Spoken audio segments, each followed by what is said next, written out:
Hey guys, CoffinSkate here with another game collection update. It's game collection update number 3. And, yeah, so I'm not gonna, go on this long tangent here. I'm just gonna get straight into it. I'm gonna start off with Kingdom Hearts games. Yeah, I did purchase a couple Kingdom Hearts games I needed for my collection. These are just some of the last few that I needed. There's one more that I need, and that is the Switch version of Melody of Memory.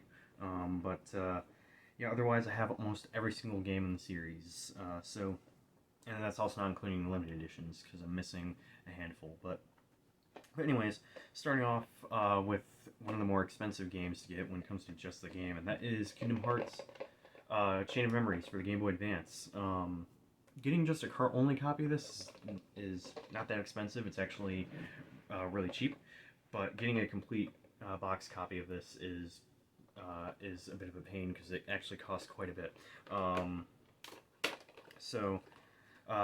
Thankfully, the person who sold this, or who I bought this from off eBay, included a protector box as well, so that would be nice. But yeah, very happy to own a complete box copy of this in all its shiny glory. So just to show all the contents, here's the actual game cart itself.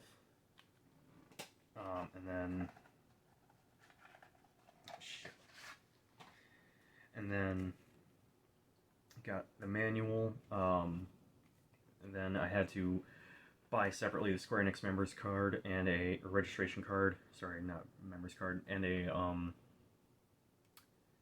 Game Boy precautions booklet. So yeah, because when I ordered this, I ordered this for like, what was it, $60? Yeah, it came with the box, the manual, and the actual game. It was missing just these two things, so, which luckily were not that expensive. So they were actually very, very cheap. So, but yeah, as to how I feel about this game, I'm not the biggest fan of Chain of Memories. I've actually heard this is better than the PS2 version, so maybe I will run through this at some point. But as of now, just not really a fan of Chain Memories. I think the battle system is great. I do actually think the battle system is well made. However, just not fitting, in my personal opinion, for a Kingdom Hearts game. So that's just me. So, 1 second. Okay. Okay. Alright, next, picked up the two Kingdom Hearts games on the DS. Got Kingdom Hearts 358 over 2 days. I already have a copy of this, I already have a cart-only copy of this, just missing the manual, or the case manual, everything else, so, and here's all the, the manual, and then some of their pamphlets and shit, so, so yeah, happy to have that. And then got Kingdom Hearts Recoded. Just needed a shiny cover of this. So, because, yeah, there's two prints of this. There is one that has no shiny cover, then there's this, or two variants, I should say. Like I said, this one has the shiny cover, so, which I didn't have, so, so yeah. And this is complete as well. So, luckily, these two games were like, obviously, the cart, like I said, I already had. It's just the actual, with the manual box and everything. Yeah, that was like around $20, and same for Recoded. So, yeah. Second. All right, next is Kingdom Hearts: The Story So Far for the PS4. I already have the two games that are in here. This is a compilation that includes 1.5 plus 2.5 and 2.8. So you get 7 full games, albeit one of them is really short, but 7 full games and 2 movies. No, my bad. 6 full games and 3 movies. So yeah, that's what you get in here. Before I would have said this is the way to go if you want to get into the Kingdom Hearts series. However, there is now the all-in-one package that comes with this and a copy of Kingdom Hearts 3. So if you want to get into the Kingdom Hearts series, pick that up. As for Melody of Memory, if you're not a fan of rhythm games, you can just look up the cutscenes online. So, because honestly, Melody of Memory doesn't have a whole lot of story. It's just 15 minutes of, extra stuff or extra story of stuff that happens after Kingdom Hearts 3. As well as basically Melody of Memory. All it really is just a recap of everything that has happened, including some new story content. So, but yeah, if you're gonna get into the Kingdom Hearts series, get the all-in-one package. If you already have a copy of Kingdom Hearts 3 but not the other games, then yeah, pick this up. So, and then speaking of Kingdom Hearts 3 for the Xbox One. So I already have this on the PS4. I just needed a physical. I just needed the game for the Xbox One. So I don't own an Xbox One. I just wanted to get this for the collection. So it'll be staying sealed until I get one, because I will actually run through this on the Xbox One to get some achievements. So yeah. Alright, that's it for all the Kingdom Hearts games. The games, I should say. I do have a bunch of collectibles, which I'll be sharing at the end. So. Alright, next, I'm gonna go by, I guess you could say, hauls of stuff,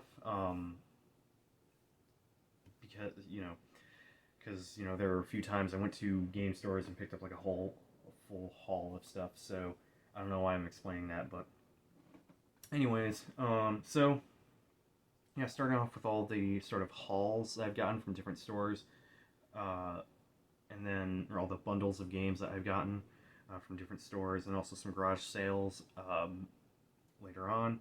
And then I'm going to go into stuff that I've ordered online. So, and I might as well just say this now. When it comes to the stuff I ordered online, I have it sorted in games I've played, and then I also have it sorted into... I have a pile of games I've played, and then games that I haven't played. So, yeah, 2 piles. So, anyways... So without further ado, let's start off with this first haul here.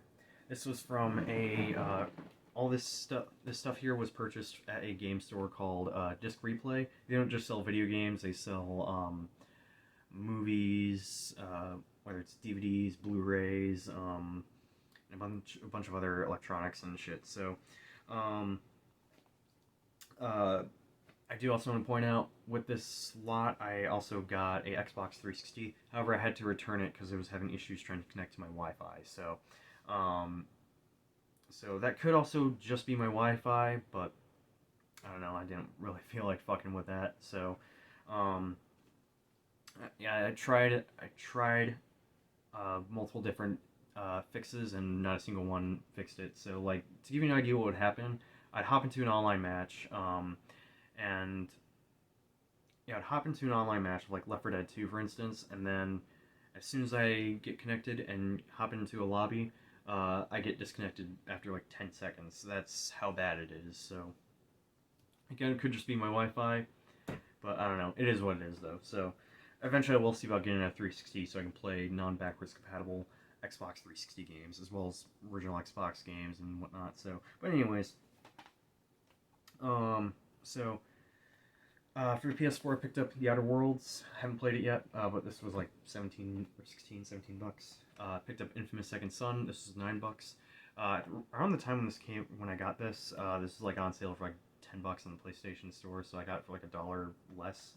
But yeah, this I have played a little bit of. I'm a huge Infamous fan. I love the first 2 games, as well as Festival of Blood. And this game is quite good for my played of it. I don't have much else to say on it. It's just kind of a fun game. So I also picked up Darksiders 2. This was $2, I want to say. All the used games I bought, by the way, are complete. So, and then Batman Arkham Origins. This was $1. I actually like Arkham Origins. This I rented. I actually really enjoyed it. So, and as for Darksiders 2, this I have played, but I played it on the Wii U. And I liked how I played of it. However, it just got to the point where it got really repetitive. So that's just me. I do recommend Darksiders 2, though. This is actually a really good game. So, and Arkham Origins, I actually do recommend this. I know this isn't everyone's favorite Arkham game, but I personally really enjoyed it. So yeah. Then also picked up some PS2 games. Picked up Star Wars Battlefront. This was $10, I want to say. Absolutely love Battlefront, the OG. You know, Battlefront 2 from EA, that's actually an amazing game now, but to me, the best ones are the OGs, you know, Battlefront 1 and 2. So eventually I will get Battlefront 2 for PS2. I have both of them on Steam as well, but I don't know. I saw them and I saw them at Disc Replay. I had to pick them up. So, and then I also picked up Ace Combat 4, Shattered Skies. I've heard nothing but good things about the Ace Combat series, and I've been meaning to check these games out. So for $5, I really couldn't complain. So. And then for the GameCube, I picked up Bionicle for the GameCube. I'm actually, this is like $5. Huge fan of Bionicle. I really got into it around the Anika sets, the Paraka, you know, shit like that. But yeah, I am a huge fan of Bionicle, so I had to pick this up. Yeah, and then also, and that's more of like a platformer as well. So, and I also picked up Bionicle Heroes for the Xbox 360. This was what, around $10, I want to say. I only played this a little bit, but it's actually kind of fun. It's actually a third-person shooter, so with admittedly not so conventional controls, but otherwise it's actually a pretty solid third-person shooter from my played of it. So, yeah, I don't really have much else to say about it. Graphically, it looks pretty nice as well for the time, because this game came out in, what, 2006? So, I did also play the DS version years ago, which I should also mention. This game got released on multiple platforms. It wasn't just a 360 exclusive, as you can tell it doesn't say only on the Xbox 360. But yeah, this game was also released on PS2, I want to say the Wii, GameCube, DS, and Game Boy Advance, as well as PC. The console versions all play the exact same, or play the same way. It's just maybe some graphical differences between which version you're playing. As for the DS, I actually don't know what the Game Boy Advance version plays like, but the DS version is actually a first-person shooter, so, and it's actually a really good one. So, but yeah, Bionicle Heroes, from what I played of it, it's actually really good. I feel like this would actually be a long game, because in each area there's like tons of levels, so yeah, I feel like this would be a fairly long game, so, but I could be wrong. It could be really short like the other LEGO games. So, alright, next I went to Walmart one day, like after I got out of work, and I picked up Left 4 Dead for the Xbox 360. This is also around the time when I had my 360, so, and this is the Game of the Year edition, which I found out later that the Game of the Year edition never got printed in a, or only got printed in Platinum Hits, so it never got printed outside of this version. So, when it comes to the Game of the Year edition, never got reprinted outside of Platinum Hits. So, just want to point that out for those of you who, you know, prefer to have a non-Platinum Hits copy of this. Yeah, this game was only printed in Platinum Hits when it comes to the Game of the Year edition. Obviously, the original release was printed outside of Platinum Hits, but that's besides the point. So, anyways, so I absolutely love the original Left 4 Dead. You know, just a classic first-person shooter with co-op, or first-person zombie shooter that is amazing, a lot of fun. If you're playing this, the best way to play it is with friends and to play online. So, of course, I would not recommend Left 4 Dead 1 over Left 4 Dead 2. Left 4 Dead 2 has all the campaigns, all the, you know, new special infected, more weapons and shit. So if you're going to play Left 4 Dead, go with Left 4 Dead 2, especially on PC. When I tried playing Left 4 Dead 2 on the 360, there weren't nearly as many people, but you hop on the PC version on Steam, and there are a shit ton of people still playing that game, so, which really shows how much people love Left 4 Dead 2 and how much that game still stands the test of time. There are still tons of people playing the game. There are tons of mods for Left 4 Dead 2 on Steam as well. And then there's also the Steam group servers, which allow you to play up to 10v10 servers, no joke. And it is, you know, it's super hectic, and to some people it may be a little bit too hectic, because, you know, you got like 10 special infected on your ass, and whatnot, and, you know, like I said, it's 10v10, so, you know, 10 survivors, 10 special infected, and the special infected are just on your ass, and it gets so hectic. So if you're not really into that, I could see why some people would not be into 10v10 servers, because sometimes when you're playing as the survivors, you basically can't move, like literally. So whether you're casual or even like a pro fucking Left 4 Dead 2 player, but yeah, basically if you're gonna play Left 4 Dead, if you're gonna play Left 4 Dead, go with Left 4 Dead 2. So But yeah, this is still a great game, though. Just going back to it was kind of nostalgic. Just kind of gave some nostalgia, so... Alright, next, I want to say this is the day of my birthday. I went to Walmart again. I picked up a few games. Picked up Adventure Time Pirates of the Enchiridion. This is a turn-based Adventure Time RPG, so I am looking forward to trying this out. It's supposed to be really short as well. It's supposed to be like at most 10 hours, so... And then I also picked up Crash Team Racing Nitro Fueled. And also this game is still sealed. I want to say it's like under $10, so...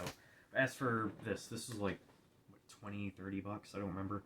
But yeah, so I did play this with my siblings. I played like one cup race.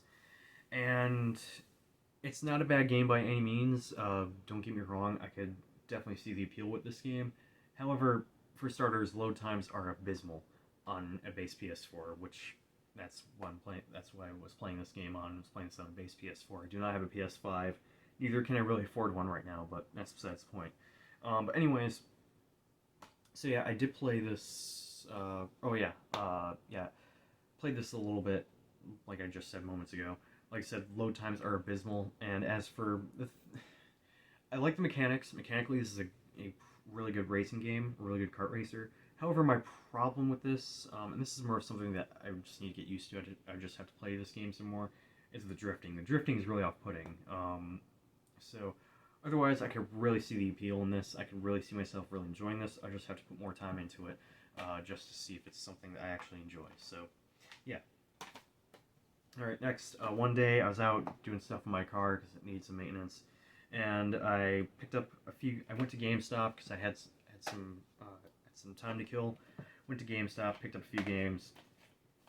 So I picked up Resident Evil 5. Already had this digitally, needed a physical of this, so... I actually beat this recently. This is actually a great game. I know this game gets a lot of hate. Honestly, this game is just fucking awesome. It's a lot of fun to play. So I played this solo, by the way. So, which is how I prefer Resident Evil to be. I also picked up Persona 3 Dancing in Moonlight. Also needed a physical for this, so you had to pick it up.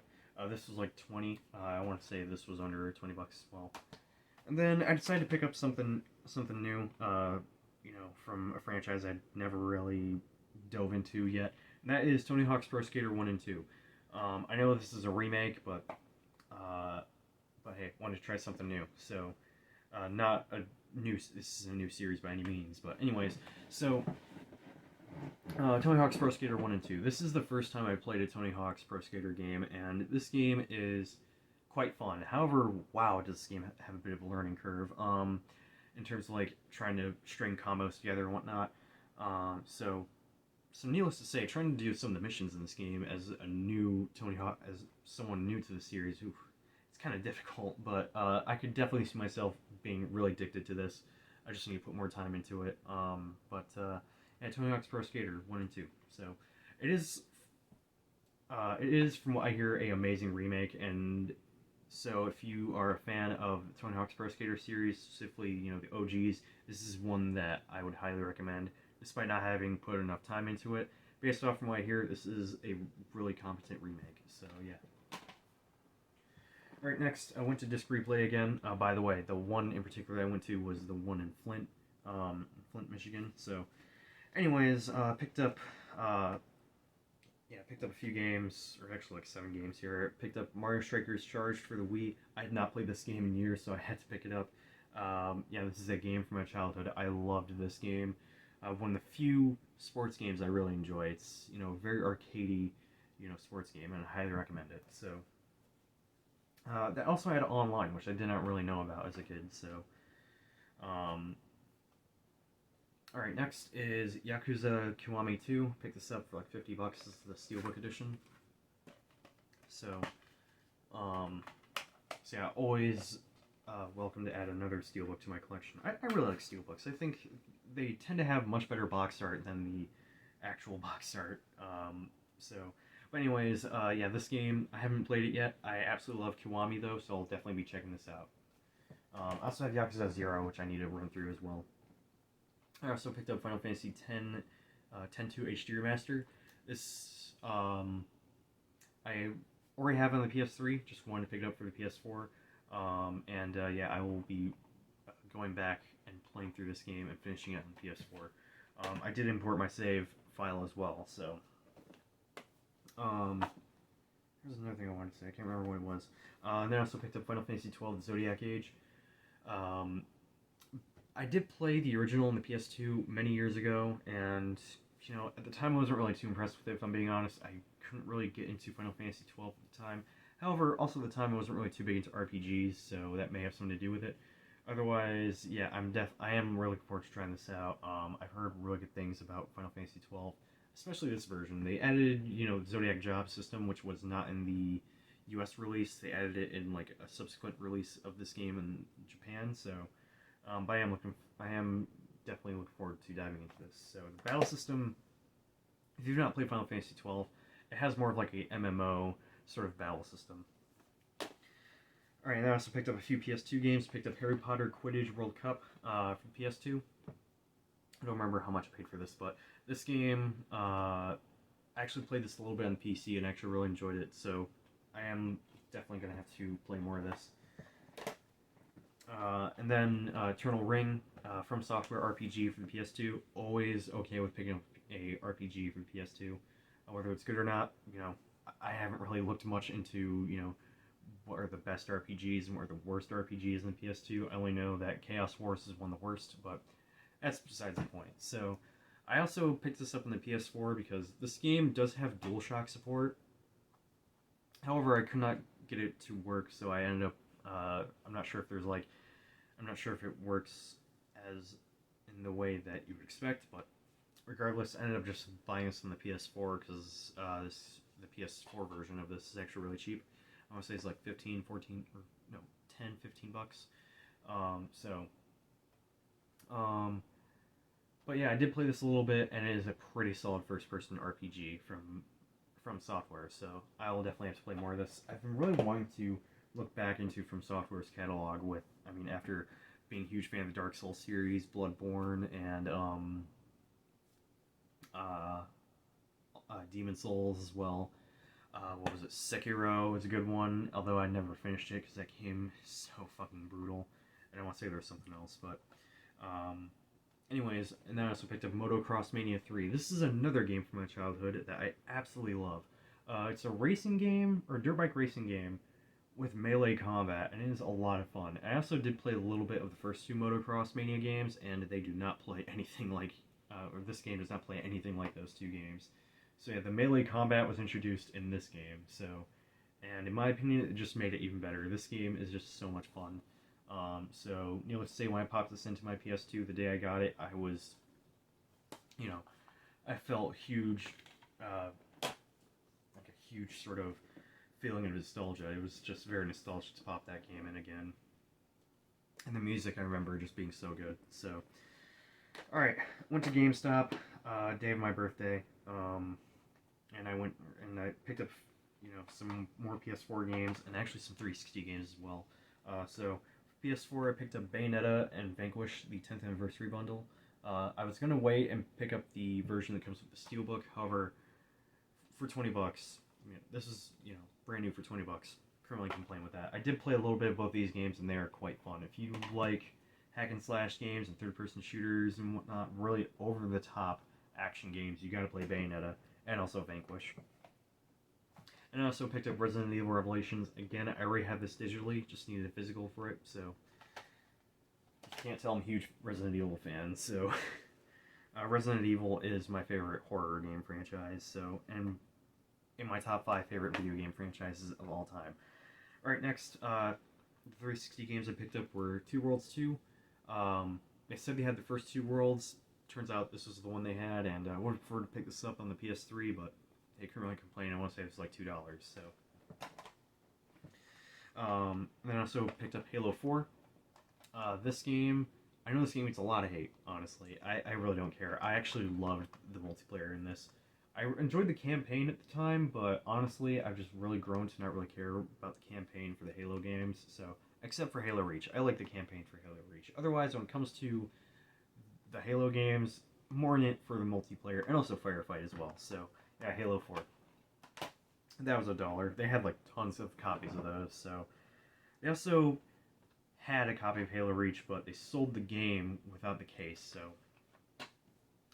was not really happy about that. Halo Reach is the one Halo game I actually enjoy as a whole. So, and I also picked up Alan Wake for $10. I would have waited to get that collector's edition that comes in the book, but again, for $10, currently complaining. So, so yeah, haven't really sat down and played it yet. I tested it, which I actually do that with all my used games now. Any game I buy used, I test it just to be sure that it works. So, because I've had like 2 or 3 games either show up in the mail or I bought from like in the store that ended up being defective. One of them being Red Dead Redemption 2. So, actually, I remember which games they were now. The 3 games were Fallout 4 that I bought in the store that I just had to return and swap it out. Then Red Dead Redemption 2, that I ended up just having to buy a second copy. So the install disc would not work. And I also bought Modern Warfare 2 online, which I had to order another copy.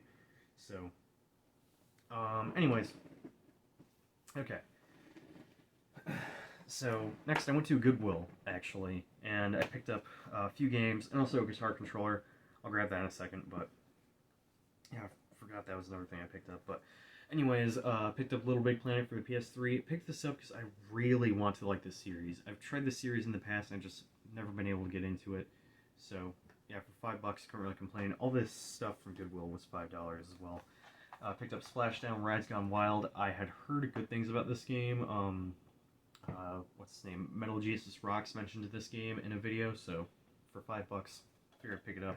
It's supposed to be a really good racing game, so I picked up Dance Revolution Extreme because I've been really wanting to get back into the series. So, so yeah, for what was it? For $5, currently complain. And then also picked up Namco Museum for the PS2. Yeah, this is also $5. Includes a collection of different Namco games. So, for Dance Revolution, I'm gonna have to get a dance mat for that. So, all right. Now, as for the guitar controller, yeah, I needed a new Guitar Hero controller for the 360 because the one I have,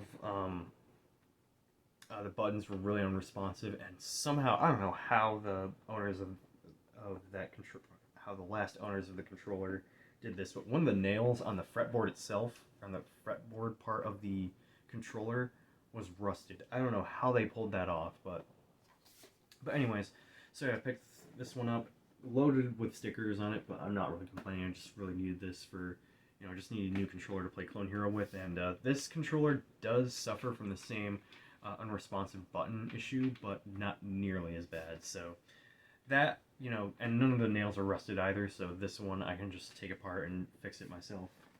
So definitely okay with that. So otherwise, all the other functions worked with no issues. So okay, next went out checking out some garage sales because the neighborhood I live in, I think it's annually because they did this last year, but they were doing yard sales all over the neighborhood. And yeah, so this is what I picked up. Well, at least some of the stuff I picked up. From the first day, I went the first 2 days, and the first day got a decent amount of stuff, that not just game related stuff. Same deal with the second day. Got some pretty good deals actually, and yeah. So for now, I'm just gonna show all the video games that I got, and any sort of video game or console accessories, and then I'll move on to game related stuff that I've gotten from garage sales. But anyways, yeah, the second day I had some time before I was gonna head out to my dad's. So first day I picked up Mortal Kombat XL for the PS4. This was $5. Same with Injustice 2 Legendary Edition. I have digital copies of those. I just needed physical for them. And then also the first day, got 2 controllers, or 2 PS4 controllers. I got a gold one and a black one. The gold one, well, actually, no, starting with the black one. The black one tested it, had no issues with this controller whatsoever, worked just fine. So yeah, no issues with this controller. Just I wanted a black one, or new black controller for a while. So then I also picked up this gold controller. Both of the controllers were $5, which is an absolute steal. So as for this one will probably just be used for parts, because this one, it turns on. However, I don't know if the right one doesn't work, but the left analog stick does not work whatsoever. It's unresponsive, and then for whatever reason, the controller thinks I'm pressing left. So yeah, like the controller just thinks I'm holding left. So yeah, that's pretty unfortunate. So yeah, I'm not entirely happy about that, but hey, it's $5. I really couldn't complain. So, and then also, in relation to controllers, picked up a Luigi Wii remote and a black nunchuck. So, because I needed a black nunchuck, or not particularly a black nunchuck, I just needed a nunchuck.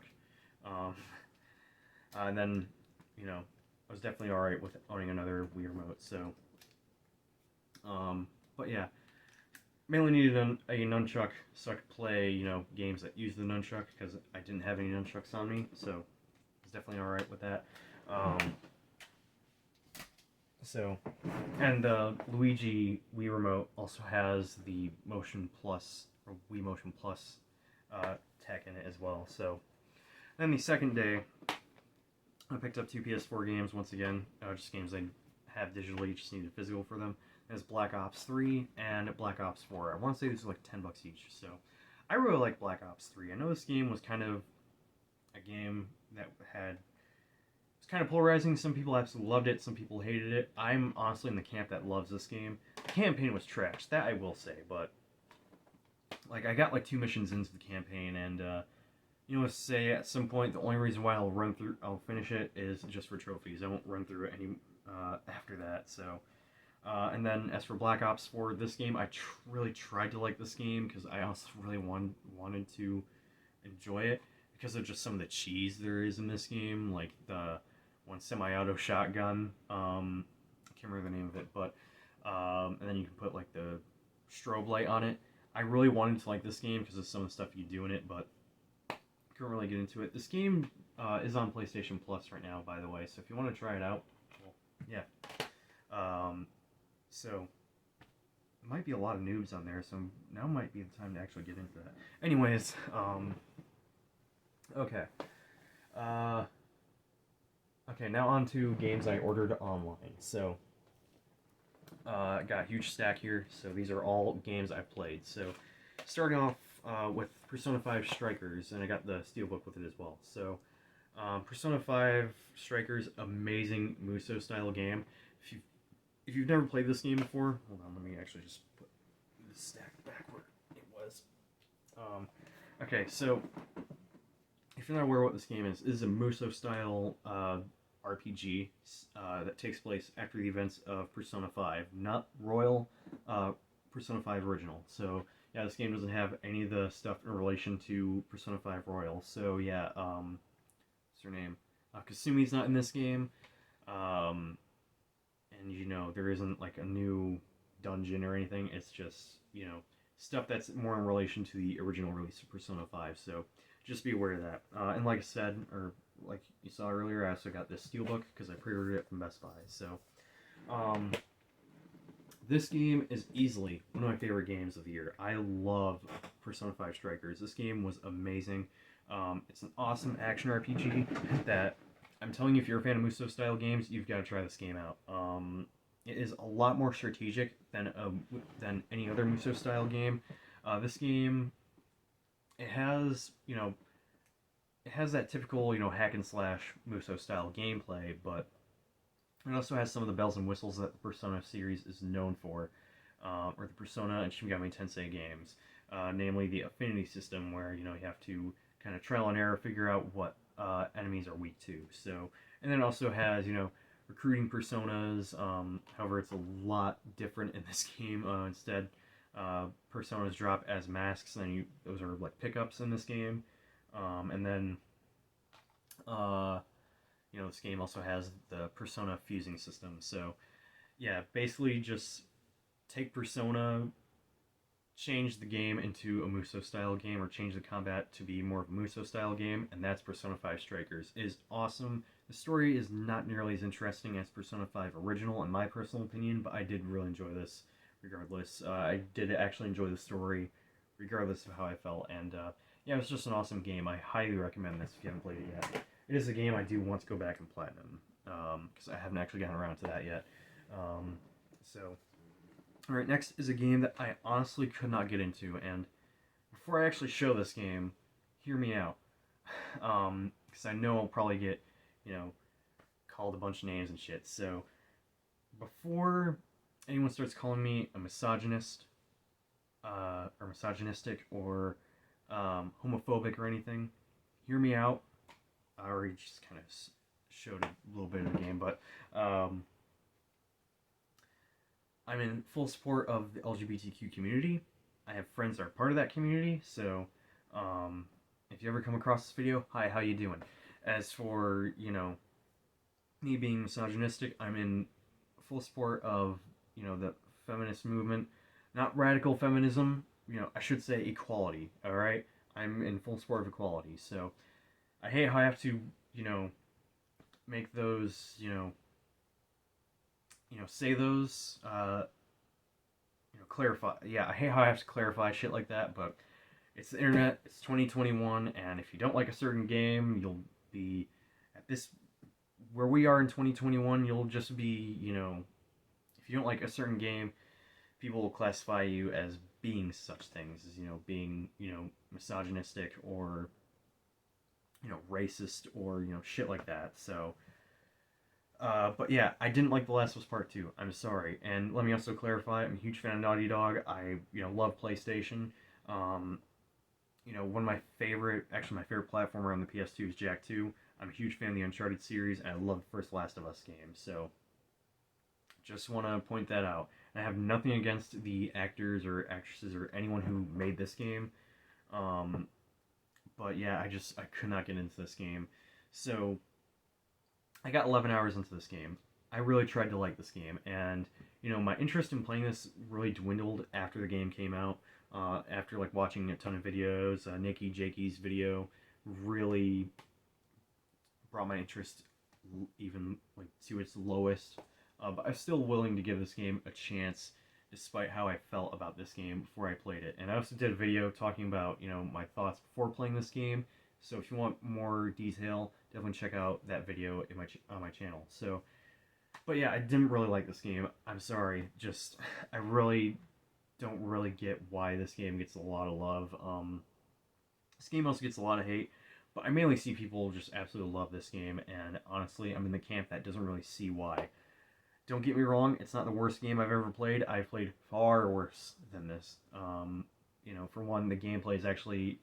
much improved compared to the original game.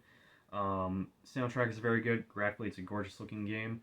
However, that's really all I can say. Otherwise, the story, I played this game for the story, just like the first Last of Us. The gameplay wasn't that great in the first Last of Us, and there are other games that do a lot of stuff that the Last of Us 1 did much better. But the story itself in The Last of Us was so memorable. I should say in the first game. I really enjoyed the story of the first game. And I will say this, the first Last of Us game, much like a lot of, honestly, much like a lot of Sony, or games published by Sony, it's just one of those one and dones for me, honestly. Once I finish the game, I never want to go back to it and finish it, or run through it again, which is the deal with, that was also the deal with the Left Behind DLC. That I did run through in the remastered version, and that was amazing. So, what are my thoughts on Part 2? When it comes to its story, honestly, I didn't find the story nearly as engaging. I really don't really give a shit about the characters in this game, new and old. Honestly, I felt that Ellie doesn't feel like the same character from the first game. And I know she's grown up in this game, but even so, she feels like a completely different character. in this game. So that's just me. So, and then there are other issues. There's so many things in the story that just make no sense. So many things that, yeah, I don't know. There's a whole Twitter thread I found that, basically goes over shit that I didn't even think about, and makes me even dislike the story even more. So, yeah, there's just stuff in the story that doesn't make any sense.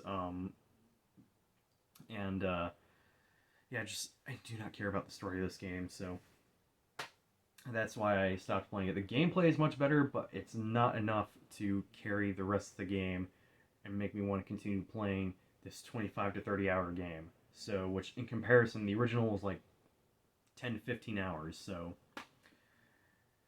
yeah, the gameplay was good, but it wasn't enough to make me want to continue playing it. So, I'm sorry, just not a fan of The Last of Us Part 2. So, if you like the game, that's great. Much respect. I just couldn't really get into it. So, I'm also in the camp that doesn't really see why the game won Game of the Year, but that's just me. If it's your Game of the Year, absolutely fine. I have nothing against you. It's just not for me. So, alright, next.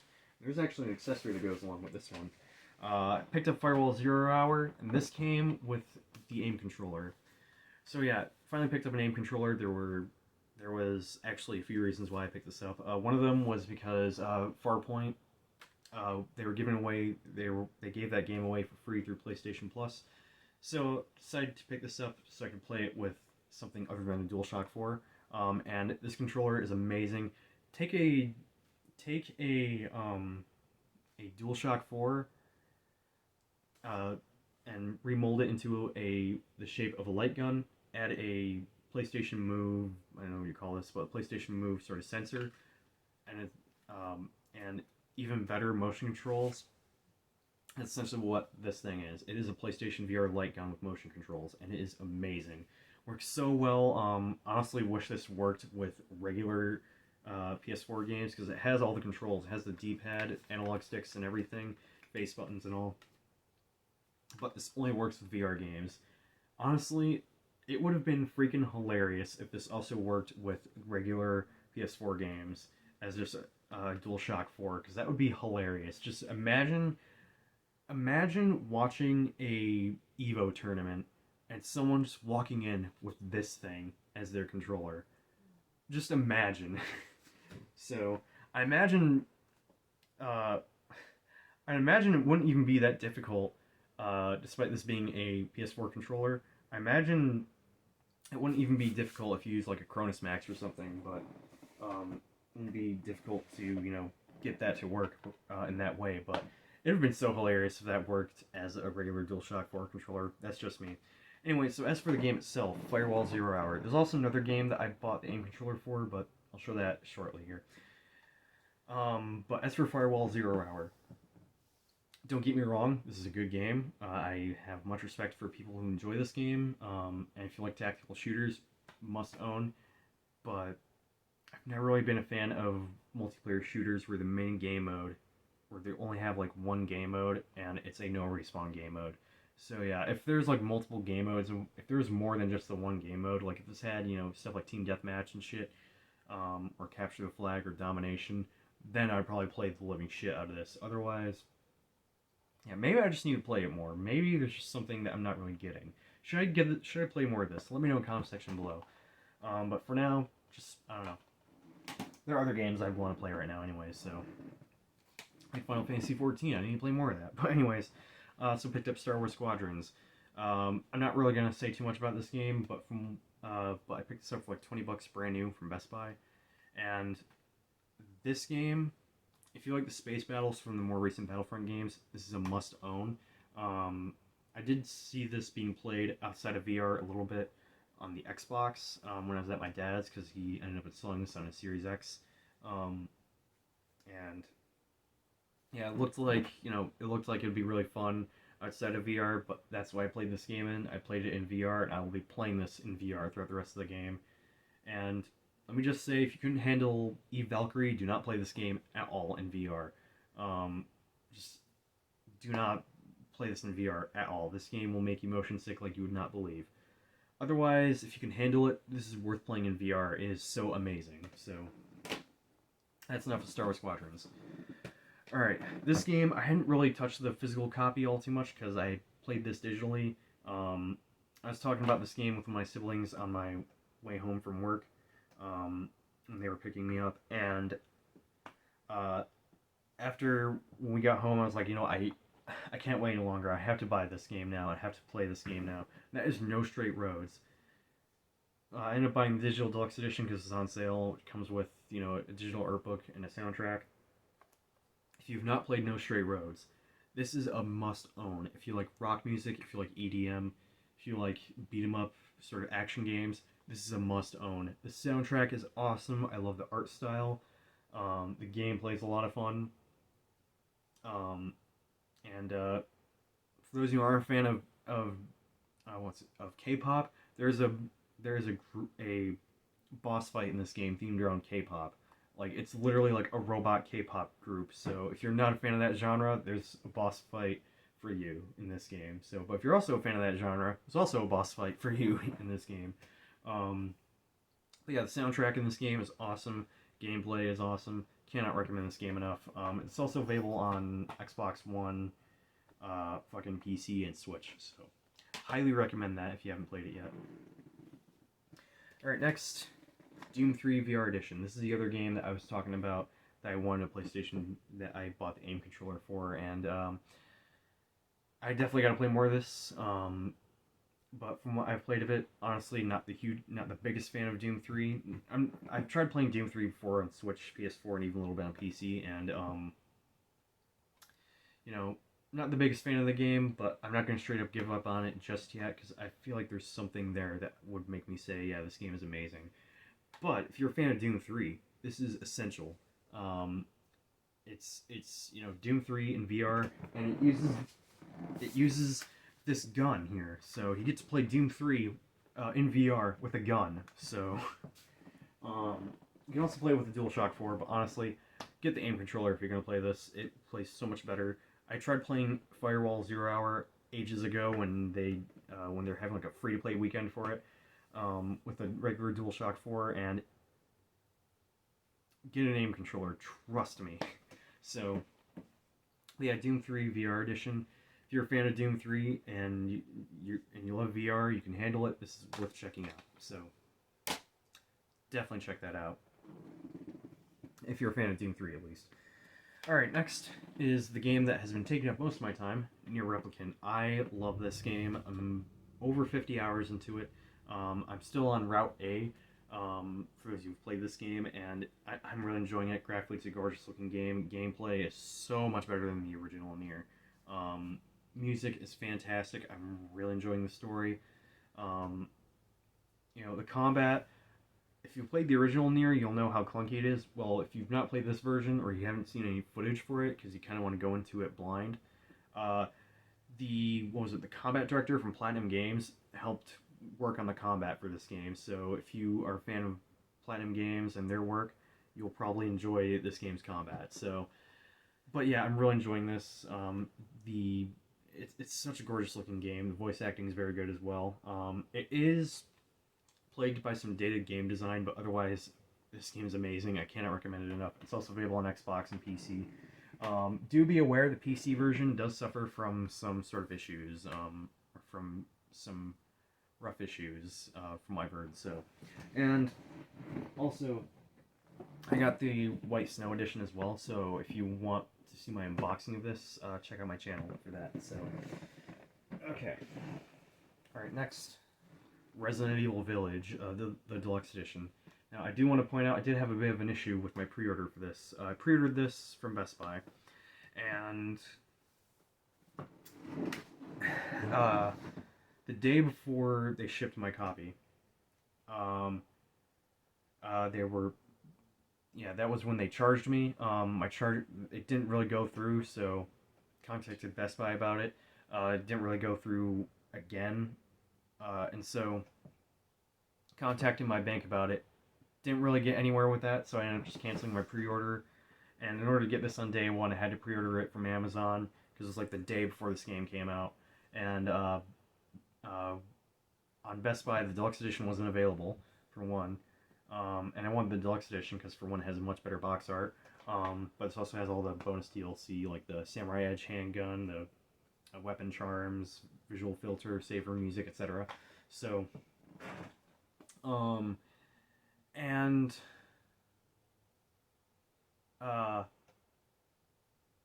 yeah, so, and I was also, oh, okay, so yeah, Best Buy. I went to go pre-order put in a new pre-order for this from Best Buy.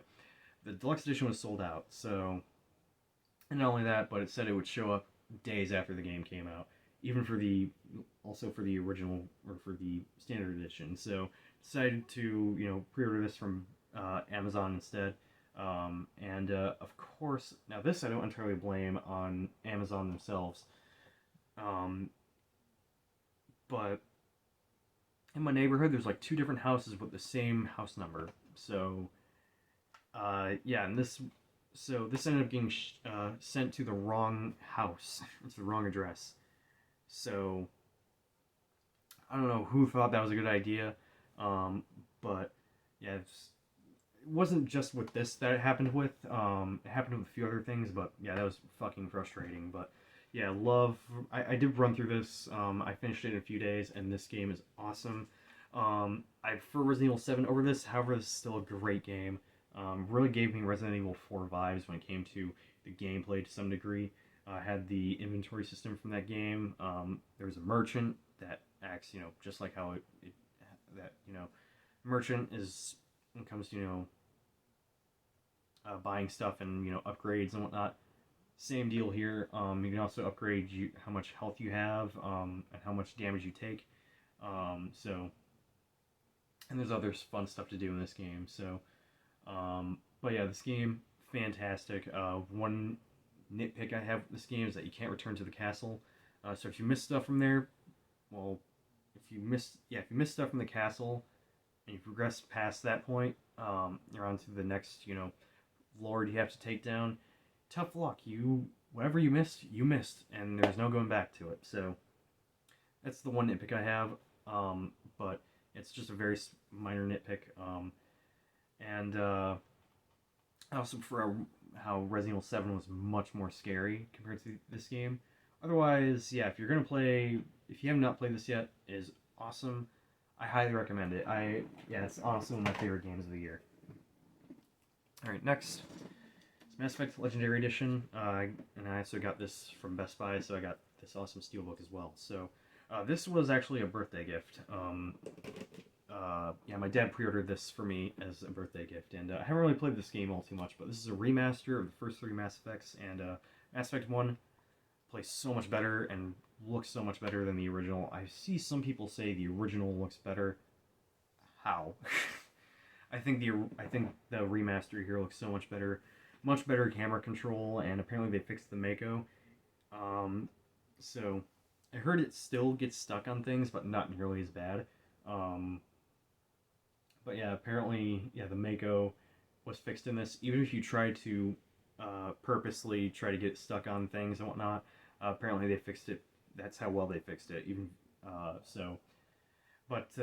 haven't played much Mass Effect 1 to really say it is, amazing, but from what I played of it, I'm a huge Mass Effect fan for one, so I love the first Mass Effect, and from what I've played of the first one on this remaster, looks and plays so much better, so that's all I can really say. I haven't really played it enough, so don't have much else to say about it. Alright, next is a game that actually was a bit of a surprise, and that is Super Bomberman R. And this is the PS4 version, and this is the shiny edition, so it comes with a bunch of, character skins, and also, since the PS4 version, Ratchet Clank is in it as well. So, yeah, this game ended up being quite the surprise. My brother had some friends over, we played this together, and we actually had a blast playing this. This game was a lot of fun. It was much, much better than I thought it would be.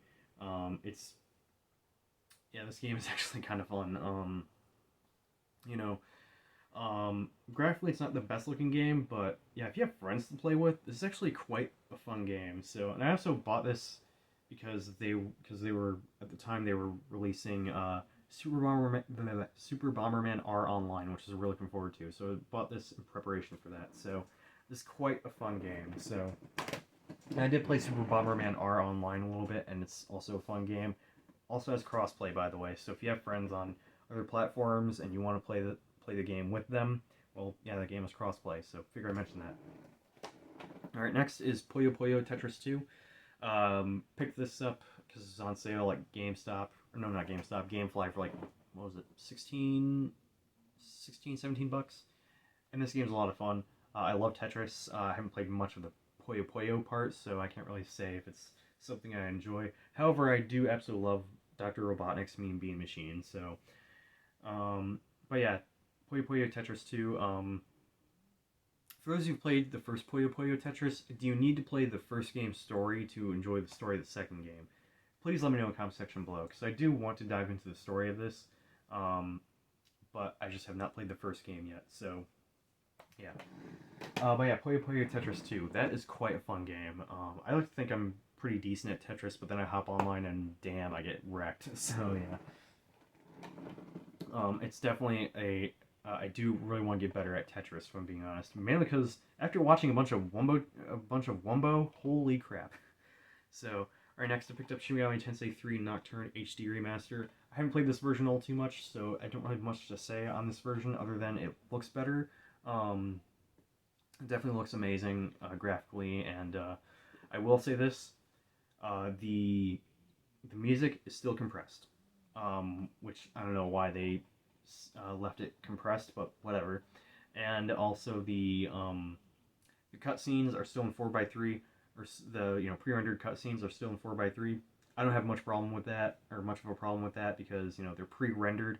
Obviously, they could just recreate the cutscenes, but if they're just going to use the old cutscenes, then yeah, then since they were built for 4:3, I'd rather just play them. I'd rather just have them be played in 4:3. So that's just me. Otherwise, yeah, if you've not played this game, you don't have PS2, you don't want to track down a PS2 so you can play this game, this is the version to get. Also, for those of you who play this on the PS4, who play primarily on PS4 or PS5, trophy support. So, do be aware that the PC version, for whatever reason, only runs at 30 frames per second, which makes no sense to me. So, alright, next, it's Persona 5 Dancing in Starlight.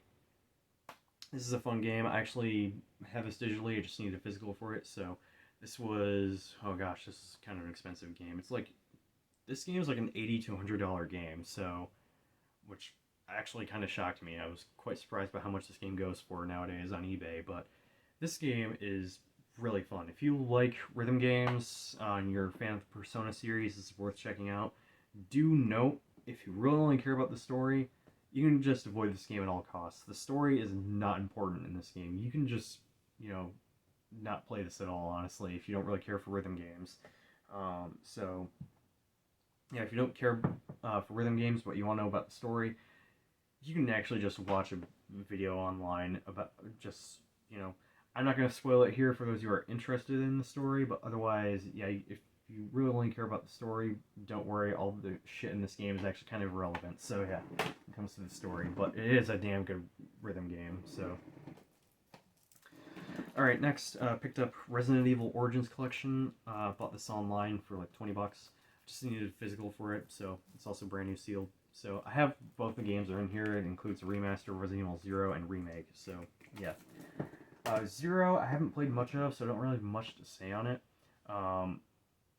However, Resident Evil Remake, easily top 5 favorite Resident Evils right there.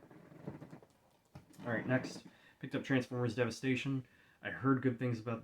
Actually, no, I did actually play this a little bit, and if you like old school Transformers, like I do, if you like the old 80s Transformers, this is essential, especially if you're also a fan of Platinum Games and their amazing combat. This game, the combat in this game is so good. The gameplay is a lot of fun. The soundtrack kicks ass. Highly recommend this if you haven't played it yet. I ended up picking this up. I was going to wait a little bit, but then I saw this game was kind of climbing up in price. So decided to snag it now before it got really expensive. So on the PS4 at least. It's actually still relatively affordable on PS3. And then I also picked up Guilty Gear Strive. I wasn't really planning on getting this as soon as I did, but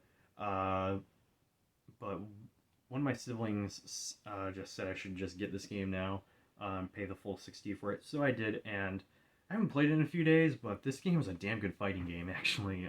I've been really meaning to, get better at fighting games, and just running through the mission mode in this, and wow, this game, for one, is a gorgeous-looking fighting game, and it's just a lot of fun to play. So get Guilty Gear Strive if you haven't played it yet. I've heard this is like the new best Guilty Gear game. So yeah. Also, I'll talk about this briefly with Doom 3 VR Edition. I forgot to bring this up. Had a bit of an issue trying to get this. I pre-ordered this the night pre-orders went up, and oh my god, they shipped this the day it came out, and then they shipped this the day it came out, and I didn't get it until like a week or two later. Because for whatever reason, I got the first, I got the notification saying, hey, this shipped. But I didn't get a single update until days later. And I contacted GameStop about it, and yeah, they shipped a new copy immediately. So yeah, getting this was a bit of a pain. So, yeah. Alright, next, this next pile, I'm just going to go through these fairly quickly because I've not played any of these games, so... So yeah, Tales of Vesperia Definitive Edition. Haven't played it, still sealed. Same with Indivisible. All these games, by the way, were like were like 40 or less. So Devastation, this I tested and has a pretty unique premise, that I will say. Homefront Revolution. Okay, this I actually did play a little bit of. I played it digitally. The main reason why I bought this was because there's a hidden remaster of Time Splitters 2, and I thought it'd be nice to, have my first experience for Time Splitters be in, nice 16:9 widescreen HD. So, Star Wars Jedi Fallen Order. I want to say it was $20. Odin Sphere Leaf Brassiere. I really want to check that out at some point. The Wonderful 101 Remastered. Fist of the North Star Lost Paradise. And that also came with the stickers because I got it brand new. Exist Archive, The Other Side of the Sky. This game I kept seeing as I was scrolling through like the PlayStation Store and on eBay, so I just decided, you know what, fuck it. I'm just gonna order this because it just kept,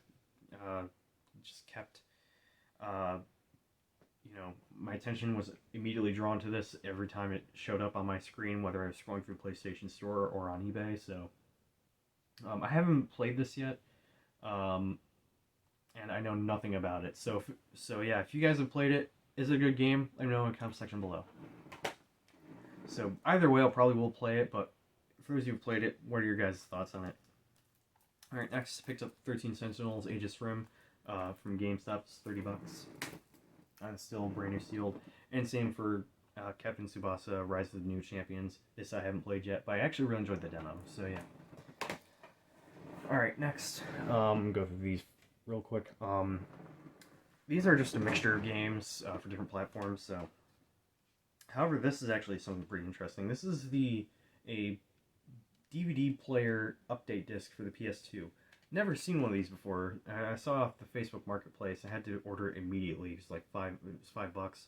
I know this probably goes for nothing, but I thought that was pretty fascinating. So, but yeah, it's literally just an update disc for the PS2 for the DVD player. Thought that was pretty interesting. All right. Next, I picked up some Switch games. I picked up Breath of the Wild for $5. I haven't gotten that far into this. Or no, this was not $5. Definitely not. This is 40. I want to say I bought this from Walmart, I want to say. And before I played a bit, I do remember playing this a little bit a couple years ago, and, I thought I didn't think it was amazing, honestly. I didn't really see what the hubbub was all about, but now that I've put now that I've actually put like 5-ish hours into it, honestly, I'm really enjoying this. It's actually kind of a fun open world game. I haven't played it enough, so I can't really say too much about it, but otherwise, it's a really solid game. Alright, interesting story with this one. Bravely Default 2. Now, I wasn't planning on getting this as soon as I did. However, so like I said, there's a story to go along with this one. So my my brother, he had some money saved up. He handed me the money and asked me to pre-order this for him, so I did. And there's supposed to be some pre-order bonuses that came with it.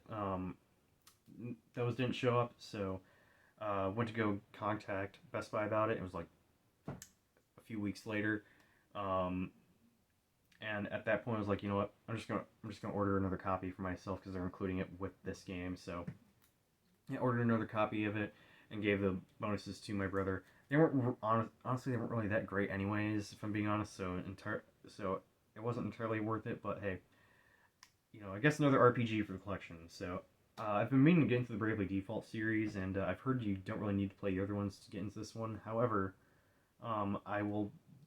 That's what I've heard. I could be if I'm wrong. Let me know in the comment section below. But otherwise, I will run through the first two either way because I've been really wanting to get into the Bravely Default games.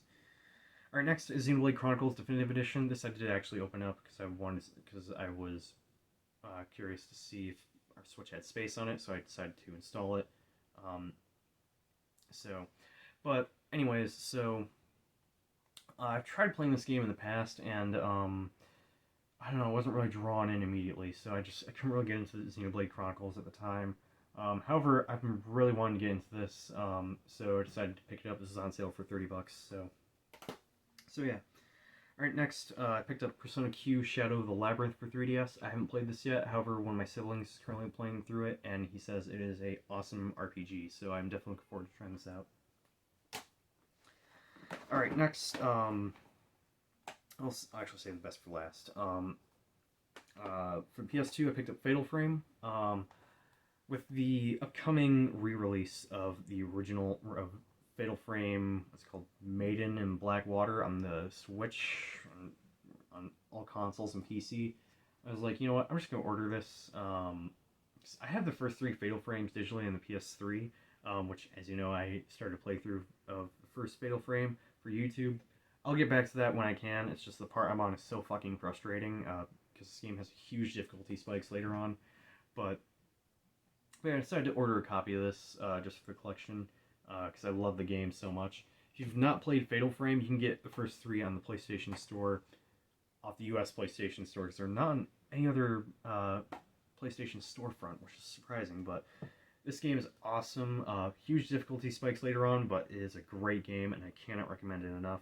And I cannot wait for the upcoming re-release of Fatal Frame, Fatal Frame 5. Alright, next, Resident Evil 4 for the GameCube. Now, I wasn't planning on getting this as soon as I did. However, for when I noticed this game was actually more expensive than I remembered. This is like $40 now. I don't know, well, that's how much I paid for it. But before then, last I remember, I could have sworn I thought this was like way less than that. So, yeah, picked this up for $40. The reason why I bought this was because there's actually a bug that's only in this game when you're playing as Ashley, where if you stun a enemy or a Ganado with a door in a specific way, you can actually suplex them as Ashley, which you're not supposed to do that. So yeah, that's why I picked this. That's why I picked this game up, or this version of the game up. I am definitely looking forward to getting to that part. All right, next. This is actually a pretty expensive game on the GameCube, and I saw it. I've been stalking this game for a while, and I finally just said, fuck it, I can't take it anymore, I have to get this game, I have to play this game, and that is F-Zero GX. Got a complete copy of it. Shit, I can't get it out. Yeah, got a complete copy of it. The memory card did not come with it, but okay, this is missing a precautions booklet, but otherwise, very happy to have this. I didn't really have much time to play it because I had to go to work the day I received this, but I did play like a couple races, and holy crap, this is worth the $80 I paid for it. This game is a very fast-paced, from what I've heard, a very hard racing game. That do what you can to play this. This game is so much fun. Very arcadey. I mean, there's also an arcade version that came out around the time when this game came out, and this game is so much fun. I love what I played of this so far. Graphically, it's a great looking game as well. And it's so much fun. Super fast paced. Probably the fastest racing game I've ever played. And it's a lot of fun. I highly recommend this. Again, do what you can to play it. It is so much fun. Alright, give me 1 second while I get a drink of water.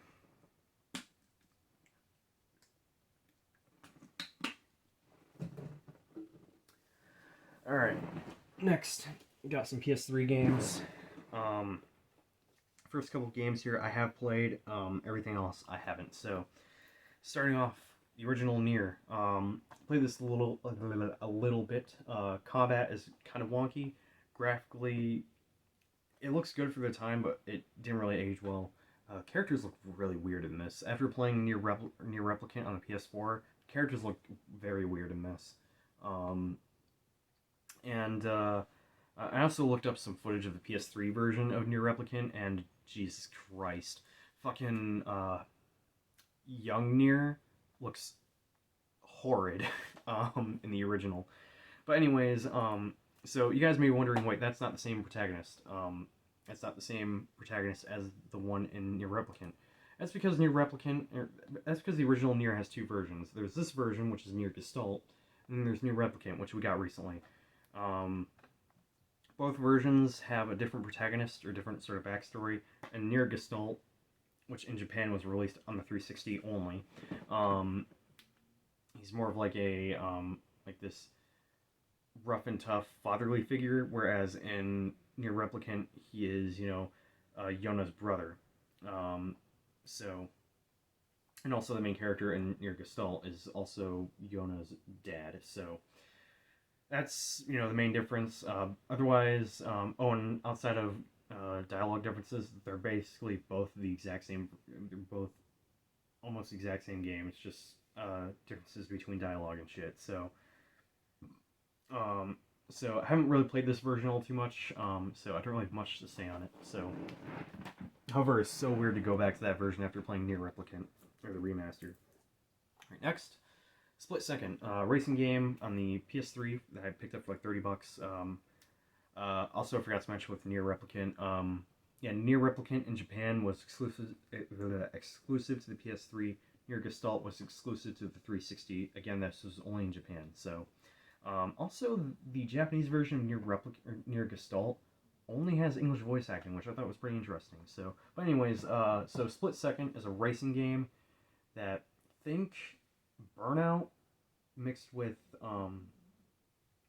like Splashdown, Rise Gone Wild, but you actually detonate like explosions and shit, and sometimes they change the entire racetrack. It is really unique, really fun, super fast paced. I cannot recommend this game enough.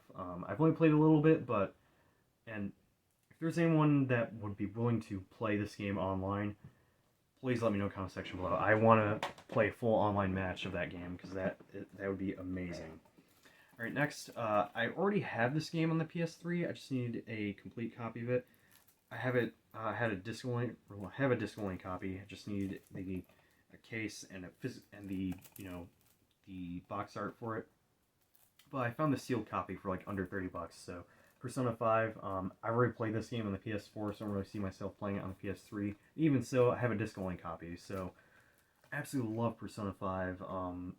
If you're going to play this game, go with Persona 5 Royal on the PS4. Otherwise, just a great game. If you're going to play the PS3 version for whatever reason, of the original version of Persona 5, if you're worried about missing out on content, don't worry. Literally the only difference between Persona 5 on PS3 and on PS4 is that is performance. So just want to bring that up. Alright, next is Drakengard 3. This is actually a pretty expensive game on the PS3 now. It's like a $60 game. Nier is also kind of an expensive game on PS3. But anyways, so Drakengard 3. I did play this a little bit. Graphically, it didn't really age well, and combat's actually quite fun in this. However, frame rate and screen tearing. That's like the most common thing with this game. The frame rate and the screen tearing for this game, screen tearing galore, and frame rate is dog shit in this game. So yeah, not really a well optimized game on the PS3. Otherwise, From what I played of it, I could actually see myself really enjoying this, despite the frame rate. So yeah. But like I said, I did actually play it a little bit, and also the music is very good, and the story from what I played of it is also really good. So I have heard the final boss is bullshit though. So our next, this is actually bought in a store. This is Tekken Hybrid for the PS3. This includes a remaster of Tekken Tag Tournament. Includes Tekken Tag Tournament 2 Prologue and the movie Tekken Blood Vengeance, which I have yet to watch. But yeah, this was actually no. The first time I played Tekken Tag Tournament was actually at an arcade when I was in North Carolina a couple years ago, and that game was a lot of fun. That game was kind of what made me playing that in the arcade was what kind of made me think about getting into trying out arcade sticks for consoles. So, but yeah, Tag Tournament HD is a lot of fun. Tag Tournament 2, I had the full game and it's a lot of fun. So, and like I said, I haven't watched Blood Vengeance. However, I did watch like a clip of it, and I thought it was very off-putting to see Jin, Kazuya, and Heihachi all speaking English. I thought that was very off-putting. So, I mean, it's also like that in if you go with all English voice acting for Street Fighter Cross Tekken, but that's besides the point. Alright, now the rest of these games, I've actually not played yet. The games are, well, with one exception, and then there are 3 used games here, or pre-owned games that I got that are, that I did test. So, yeah, Guide to Fate Paradox, haven't played it, still sealed. And that also came with a soundtrack CD with 14 tracks. Hybrid Dimension Neptunia Mark II, also haven't played it, still sealed. Hybrid Dimension Neptunia Victory, haven't played it, still sealed. All these games were like anywhere from, what was it, 20 to 80 bucks. So yeah. Silent Hill HD Collection. I would have got the, this I actually have played a little bit of Silent Hill 2 on like 360 through the HD collection. But I would have got the original versions of Silent Hill 2 and 3. However, those go for like $150 to $200 on the PS2, so I was not going to pay that much for 2 games. So my max right now when it comes to buying a game is like $100. So, but yeah, I decided to go with the less expensive route. I know I could just emulate Silent Hill 2 and 3, but I don't know. I just felt like getting the HD collection. So yeah, Silent Hill 2 or Silent Hill HD collection. So I do like what I played of Silent Hill 2 all those years ago. So I also picked up X-Blade's Lost Memories for the PS3. This is actually on sale on the Access Game Store for like $15. So, however, this game goes for quite a bit on eBay. So, and then I also picked up 3D Dot Game Heroes, one of the more expensive games on the PS3. This was, how much did I pay for this? Like 70, 80 bucks. So Atlas title. If you're not familiar with this is actually a, basically a rip-off of Zelda, or a knockoff of Zelda that's developed by From Software. So I've heard really good things about it. Definitely want to check it out.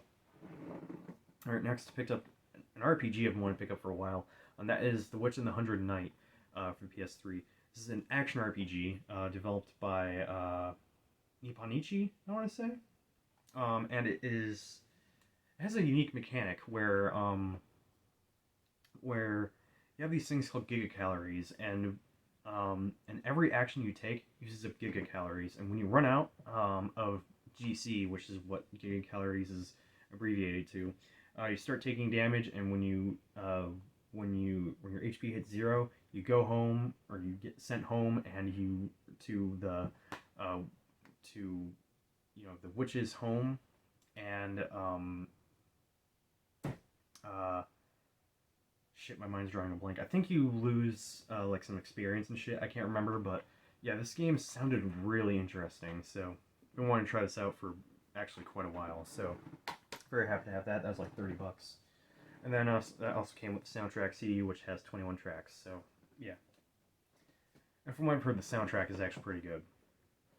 And lastly, there's another PS3 game here, but it's a special edition, which I'll get to in a second. But one of the more this is also a pretty expensive game, also known as the worst RPG on the PS3, one of the worst RPGs ever. Time and Eternity. This was like, I got this for like 70, 80 bucks, and this is a game I've been wanting to play for a while, and I haven't really, I tested it at least, and from what I've played of it, based off when I was testing it, I was actually I was kind of having some fun with the combat. I thought the combat was actually kind of fun before I played of it, so don't really have much else to say. The dialogue is very hit or miss from what I've heard, and the soundtrack, don't really have much to say on the soundtrack, so graphically it's not a great looking game either, so, but yeah. Okay, now moving on to my special editions I got. Starting off with this, I did an unboxing of this, so if you want to see that, check out my channel. But this is the Ys 9 Monster Nox Limited Edition. Haven't had a chance to do this yet, but I've been meaning to check these games out for a while, so yeah, I decided to check one day to see if they had these in stock, and they did. They were low on stock, so I decided to just pre-order this. So haven't had a chance to play it yet. Well, actually, no, I did play a little bit, but not really enough to give a full opinion on it. So yeah. And then I got this, Mugen Souls Limited Edition. There's a reason why I got this version instead of just buying a standard copy of the game. So this limited edition, you get the usual, you get the game itself, which is still sealed, by the way, soundtrack CD, and an art book. But this also comes with a handkerchief and a bath sponge, which I thought was interesting. I thought that was so silly. I hadn't really seen an RPG come with stuff like that, so yeah. This is an RPG that looks pretty interesting. I am looking forward to trying this out, so, but yeah, Mugen Souls for PS3. There's also a sequel of it. I don't have that yet, but luckily for now, it's still pretty affordable. Alright, next, Doom 64 Classic Edition from Limited Run. Also did an unboxing of this, so if you want to see that, check out my channel. I have a full playlist of all my unboxings, by the way, so. Alright, next, Kandagawa Jet Girls Racing Hearts Edition. Haven't played this yet. Just got this limited edition because it was on sale. So yeah, this comes with a art book, a soundtrack CD, a 2-disc soundtrack. There you go. And lastly, the actual game, which, because it's published by Xseed or Marvelous, comes with full manual. So, which I really appreciate that. I really appreciate that Marvelous is still including, or Marvelous/Xseed is still including manuals with their games. So, but yeah, so haven't any chance to play it yet. It's supposed to be like wave race, with with big titty girls. So yeah, haven't really had a chance to play it yet. And lastly, one of the special editions is the Persona 5 20th Anniversary Edition from Japan. So also did an unboxing of this. So yeah, check that out, or check out my channel if you're interested in that. Okay, so now we're gonna go into some collectibles, and stuff other gaming related stuff. Starting off with this. This is a new gaming chair I got. It's a GT Racing gaming chair. This one also has speakers in it and a Bluetooth, so if I wanted to, I can listen to music through it. And yeah, it's very comfortable. It replaced my it's the replacement for my old gaming chair, which that I had that for like over 6 years, and it was on its deathbed. Honestly, I needed a new one, so I got this awesome gaming chair, and it's very comfortable. I love it. It was also a birthday gift as well. So then also for my birthday, I got a new capture card. This is the Elgato HD60S. I'll eventually see about upgrading to the newest one they have, but yeah, this is a birthday gift. Very happy to have this one because the one I have it's good for capturing retro games, but for more modern games like PS4, Xbox One, and stuff like that, not really the best one to use. So and I also got the Zelda Encyclopedia. I haven't started reading through this yet, but huge book, super thick. So definitely look forward to reading through that. Okay. I might as well go over these real quick. So I also got some stuff from the Square Enix store. Actually, I'll start off with this. This is the first thing that I got when it comes to merchandise that I got from the Square Enix members store. This is a music box for Nier Automata that has the song Vague Hope, Cold Rain on it. So, mini unboxing here. Get a little pamphlet thing. It has a letter from, a letter, I don't know who it's from. I want to say Keiichi Okabe. For those of you, it's in Japanese, so, and for those of you who can read Japanese, unless you can't tell what that says, but yeah, for those of you who can read Japanese and know what that says, please let me know in the comment section below, or maybe I could just look it up, but anyways, and then here is the actual music box itself, so it's a tiny little music box. Never thought in a million years I'd actually buy one, but here you go. So, wind it up.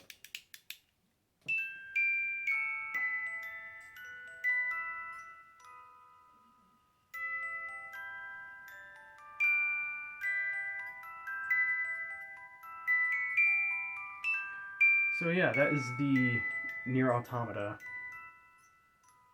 Vague Hope, Cold Rain music box. There's also another one that's supposed to be coming out for, well, there's a second wave for another one that they have, oh god, what is it? It's for Wave of the World, you know, the credits music, so, but yeah, I had to get this, never thought in a million years I'd end up getting one, but here I am with a music box for for a video game. So, alright, I also got quite a few other things. So I had a bunch of points built up from games that I had bought from Square Enix over the years, and I hadn't used them yet, so I had a bunch of points I could use. This was actually free. This is a good game pin that uses this thing called Pinfinity. Don't know what it's about, so, but yeah. Most of the stuff is Kingdom Hearts related. Let me start off with the one non-Kingdom Hearts related item, and that is this Final Fantasy VII Remake lanyard. So, thought that was cool. It has the main characters on it. So, Final Fantasy VII Remake is one of my favorite games from last year as well. So, oh shit. And then, alright, so here's the Kingdom Hearts stuff. Got Kingdom Hearts lanyard for Kingdom Hearts 3. That also has some of the characters on it.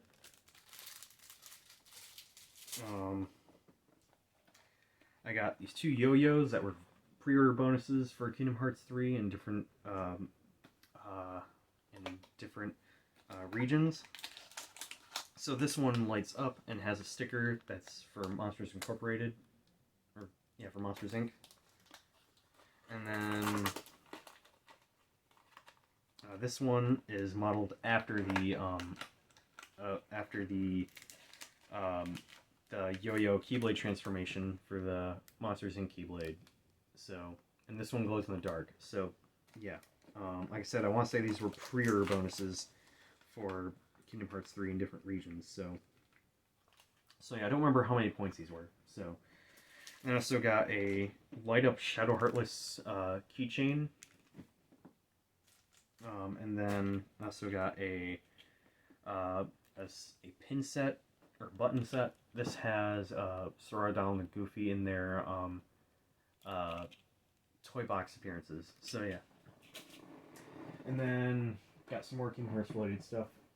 Both of these things are not from the Square Enix store, but got Kingdom Hearts Rubik's Cube. I have no intentions of actually using this because I found out these are actually stickers rather than, you know, plastic. You know, kind of built in to the materials, but yeah, on the front you have Sora, that one has Donald, Goofy right there, Mickey on the top, and Riku on the back, and then on the bottom you can't see it, but I think on the bottom is Kairi, so, So yeah, I want to say this is on sale. Same with this. This is a shot glass set. It says glassware. We all know these are shot glasses. So, but here we go. So these, so there's this one, which has each one has this design on the other side as well. And apparently there are full cups of these as well. So, you got the Kingdom Hearts 2 box art, again with the same design on it. Not sure if my camera will focus, but yeah, I got those. I got this stained glass design from the, what's it called, Station of Serenity from Kingdom Hearts 2. And then this one that is promotional art for Kingdom Hearts 2 as well. So, yeah. So, really neat. Had to get those. And then got a set of coasters, PlayStation branded coasters. Each one is double-sided and has box art for different PS1 games. So this one has the PAL box art for Medieval and Lemmings. NTSC box art for Parappa the Rapper or Pappy Rappy on this one, and Destruction Derby on this one. Pappy Rappy is reference to Catacris for those of you who watch his videos. One for Gran Turismo and Gran Turismo 2, PAL box art for each. And then this one is Twisted Metal, NTSC, and Wipeout PAL region. So, saw these at Walmart, I want to say. I had to get them.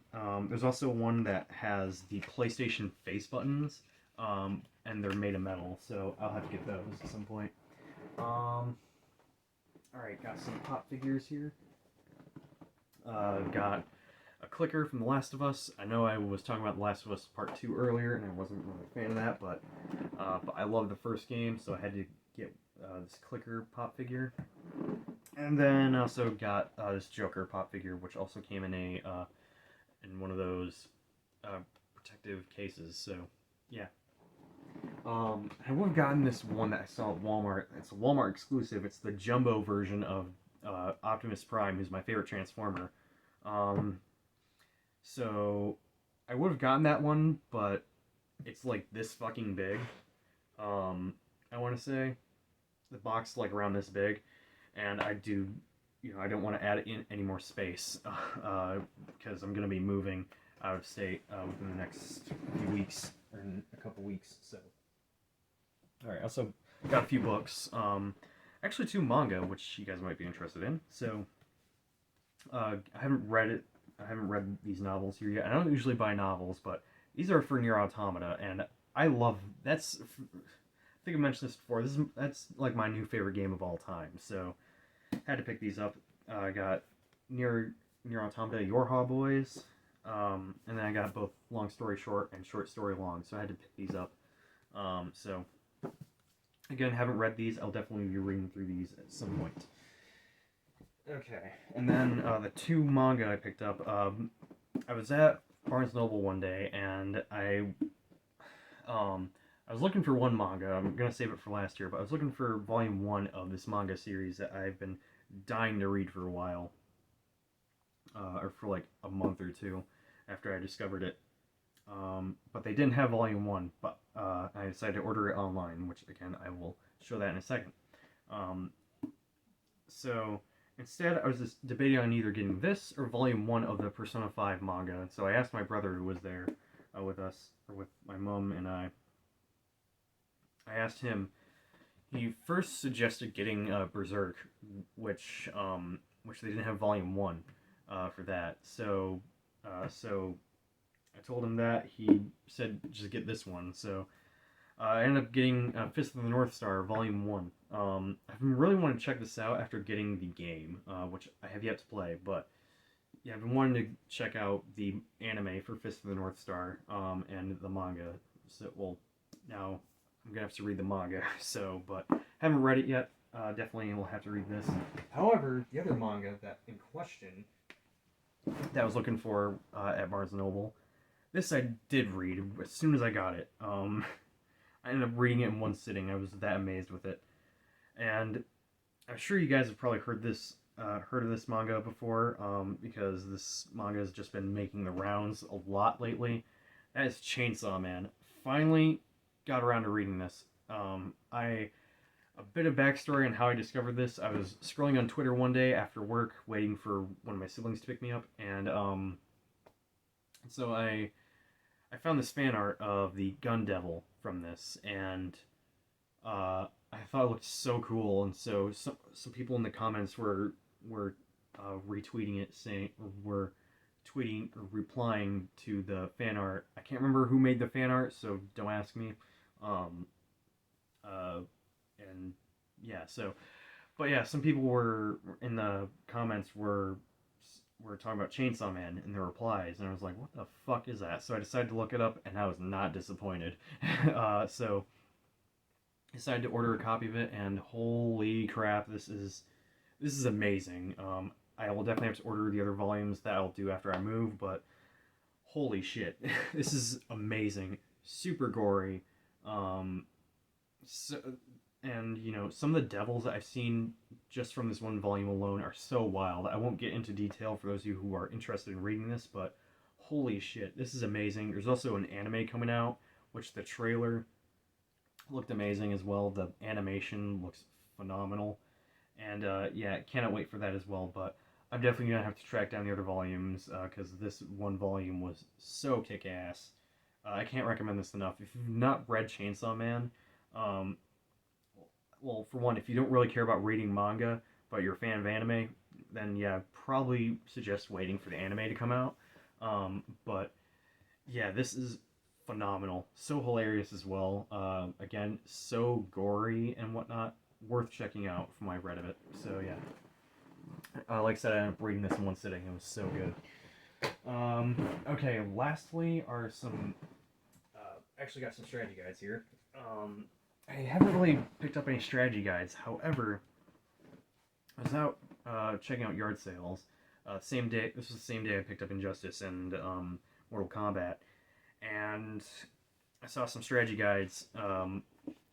Two of them were for games I had not finished, so I figured I'd pick them up. Got 3 strategy guides here. So got one for Dishonored 2. This was $3. And I got one for Mass Effect Andromeda, which is also $3, and this is thick as well. So I know Mass Effect Andromeda is not really well liked game, but for $3 I couldn't really complain. And I do want to run through Mass Effect Andromeda after I finish the Legendary Edition of the Mass Effect games. However, this one, I had to pick this up. This is for a game I fucking love. It's my favorite game in the series. And this is also $3. Got the Dark Souls 3 Collector's Edition guide. Now, granted, this doesn't have anything in it relating to the DLC. However, $3. And this is also brand new sealed. I opened it up because I wanted to actually look at the guide itself, but this comes with this journal, which has I forget what it's called, but this symbol on it. It's one of the items in the game. And then it also comes with a little paper craft that is for a bonfire. So yeah, I'm a huge Dark Souls fan, and when I saw this, I immediately had to snag it. I love Dark Souls 3 so much. This is my favorite entry in the series, and yeah, if you've not played the Dark Souls games, they're fantastic, really challenging action RPGs, and to get this, yeah, probably next time I run through Dark Souls 3, I'll use this, but absolutely love Dark Souls 3, and I had to pick this up, so... Again, $3. Really couldn't complain there. So, and the last book I have to share. There's actually 2 other collectibles I forgot to show. Let me show those real quick. From GameStop, I got a Kingdom Hearts beanie that is of Sora's Kingdom Hearts 2 outfit. So, had to get that. Wait, there's another thing too. And then I got this Kingdom Hearts 3 sling bag. That, you know, I have no intentions of using it, but it's actually pretty cool looking, so yeah, I probably rocked this as a kid and probably would have gotten bullied for wearing it. I don't give a shit, honestly. And then This actually got while garage sailing. Got this Final Fantasy VII remake. I don't know what you call this, like a sling bag. I don't know. But yeah, it's for Final Fantasy VII remake, and has the original launch date on it, which I thought was pretty interesting. March 3rd, 2020. So I thought that was really cool. Had to snag it. This is like 50 cents as well. So okay, but the other book that I got here, I actually forgot I pre-ordered this, and then it just showed up in the mail. That is the Kingdom Hearts Ultimania, the story before Kingdom Hearts 3. Had to snag it. This is on sale for like $26. Normally it goes for $40. But what was it? Last year I saw it on sale. I had to put in a pre-order for it, and then I forgot I pre-ordered it, and kind of showed up. So, but yeah, huge book, super thick, loaded with information. Just has the information on a lot of the older Kingdom Hearts games in it. Any of the Kingdom Hearts games that came out before Kingdom Hearts 3, this has information on it, except for any new updates on Union Cross. So that's basically the only thing that's missing in here. So, but yeah, loaded with information, yeah, we'll have to look through this. So we'll probably make understanding a lot of the Kingdom Hearts games much easier. So, but yeah, so that is everything. Yeah, that's everything I picked up within the past few months for my game collection. So definitely got a lot of games I still have to get through. Yeah, there you have it. Thank you guys so much for watching. I'll see you on the next video. I'm CoffinSkate signing off. Let me know in the comment section below what games you've picked up recently and what you guys are currently playing through. For me, still running through Nier Replicant, and yeah, I'll be running through a couple more games after that. So yeah, thank you guys so much for watching. Subscribe for more content. Like the video, whatever, and yeah, I'll see you on the next video, and yeah, have a great rest of your day.